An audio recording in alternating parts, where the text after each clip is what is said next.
Nanampal na nakita't halos magwala ang isang babae na itatago namin sa pangalang Lorna.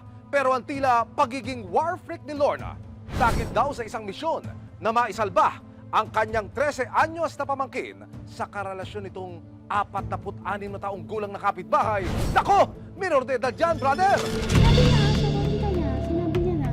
Ay, tinulay magkatabi kayo, di hinikuan? Ano ba sa tingin sa tita mo, tanga?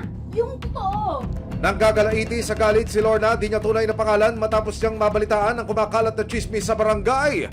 Ang kanyang 13 taong gulang na pamangkin na tinawag naming si Trisha, karelasyon di umano ang 46 na taong gulang nilang kapitbahay na itatago namin sa pangalang Melchor. 13 years old. Tapos prone sa sexual activities. Tapos ang hindi ko gusto ron is nagiging comfort zone ng dalawang bata yung ganong pamumuhay na okay lang. Ano yung mangyayari sa buhay niyo? Kaya si Lorna nag-alaspay at nag-imbestiga kung ano nga ba ang totoong relationship status ni Trisha at Melchor. Hanggang isang profile picture ang bigla na lang bumulaga sa kanya. Doon sa profile picture, larawan nyo nga ako sa amin. Ano makikita namin? Yung lalaki po, katabi po yung bata, which is yung pamangkin ko, with puso. Tapos naka-status doon in relationship. Tapos yung gawa po ng profile is recently lang. Dahil dito, muling kinompronta ni Lorna ang pamangkin na si Trisha. Kailangan kong malaman anong ginagawa sa'yo ni sabihin na. Yung totoo. Ano lang. Tingin sa akin, tanga. Pero something smells fishy raw kay Lorna.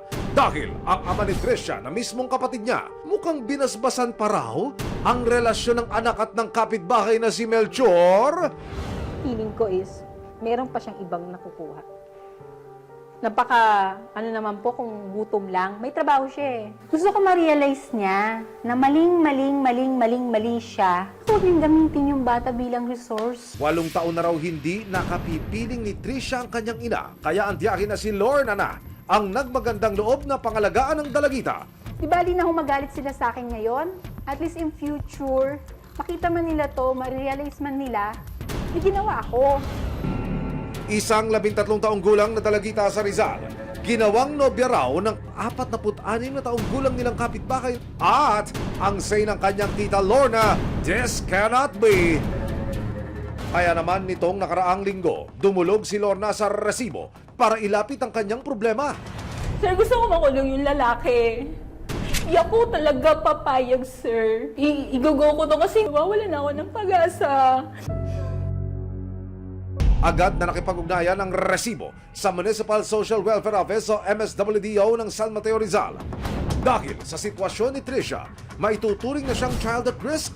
Kaya kasama ang resibo, MSWD Office ng San Mateo Rizal at Philippine National Police, Women and Children Protection o WCPC San Mateo Rizal. Agad kaming nagtungo sa bahay ni Trisha para i-rescue ang dalagita, ayon na rin sa desisyon at assessment ng mga otoridad. Pagdating sa bahay, naabutan namin si Trisha kasama ang kanyang nakababatang kapatid na itatago namin sa pangalang Tintin, 11 taong gulang. Pero ang pagre-rescue sa mga bata, naging pahirapan. Halika, chinelas. Interviewin ko lang na. Susunod niya. Tatawagan. Magagalit niya sa akin. Huwag at magagalit. Kasi... Ano? Ang sinabi niya sa'yo? Ang sinabi sa'yo? Gusto alam niya? Gusto alam niya? Alam niya?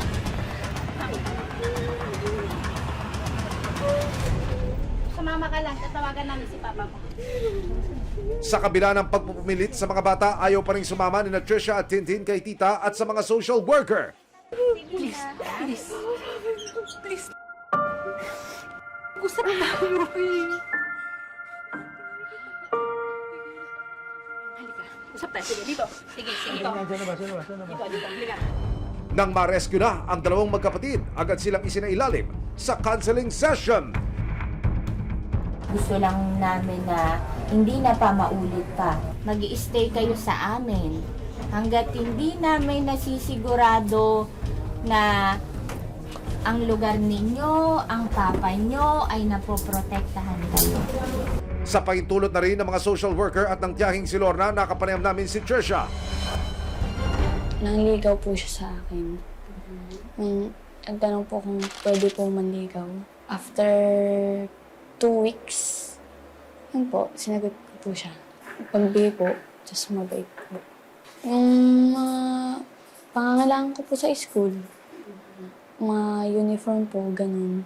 Yung ano po, yung di niya daw po papabayaan, mahal na mahal niya daw po ako, ganun. Ayon sa batas, pang-aabuso ng maituturing ang pagkakaroon ng sexual na ugnayan sa isang 13 anyos tulad ni Trisha. Para masiguro ang kondisyon ni Trisha, pati na ang kapatid niya, inirekomenda ng social workers na isailalim sa medical tests ang magkapatid.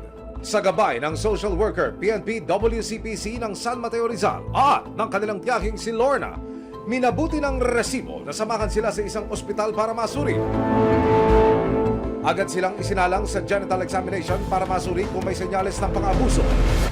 Isang 13 taong gulang na dalagita ginawang nobya raw ng 46 na taong gulang niyang kapitbahay.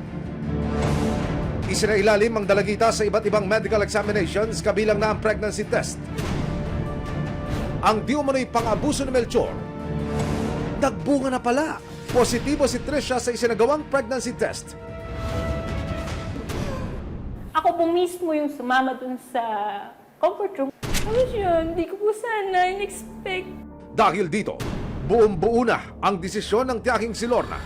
Nito lang Huwebes, sinamakan siya ng resibo na magsampa ng kasong statutory rape laban sa suspect na si Melchor.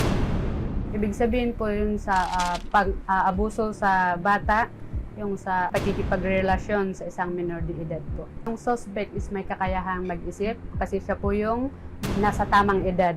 Kung sakaling mapatunayang may sala, nakakarap si Melchor sa habang buhay na pagkakakulong.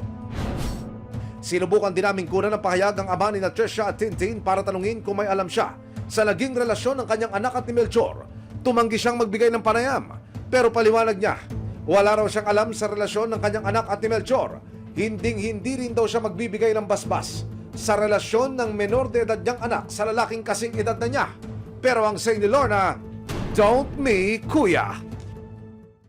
Kasama ang punong barangay, minarapat po nating sadyain ang bahay na akusado para personal na makunan siya ng panig. Yung bahay na akusado, narito po sa aking kaliwa. Maglalakad lamang ako ng ilang baitang. Narito po naman ang bahay ng bata, yung menor de edad na sinasabing karelasyon ng akusado. Ganda tanghali po. Emil Sumangil po sa resibo. Ako po yan. Opo. Nandiyan ho ba yung lalaki, yung subject ko namin? Wala ho ako kahapon. Nagtrabaho ako ngayon. Pagdating ko nga sila, wala na yung motor. Pasok po kayo. Tingnan nyo din, sir, para alam nyo baka sabihin yung tatago ako. Pero kung sakali yung lumutang, iharap nyo sa barangay, ready kayo ron. Sige po, kung talagang papahayag po siya. nyo. Sa puder ho ng barangay, ano ang magagawa ninyo para naman ho dito sa akusado? Ito pong aming mga barangay pulis o barangay tanod, aking pong laging pinagmo-monitor dito sa area nila. Aha. Para kung sakali man ay report namin at damputin, we turn over sa pulisya. Okay. Para naman masiguro ang kaligtasan at mas maprotektahan ang magkapatid na sina Trisha at Tintin, minabuti ng Municipal Social Welfare Office na dalhin sila sa isang shelter. Dito, sasailalim sila sa mga counseling session para magsimula ang kanilang paghilom. Ito muna ang magiging pansamantalang kanlungan ni Trisha, malayo sa anumang uri ng pang-aabuso at mas malapit sa bagong pag-asa.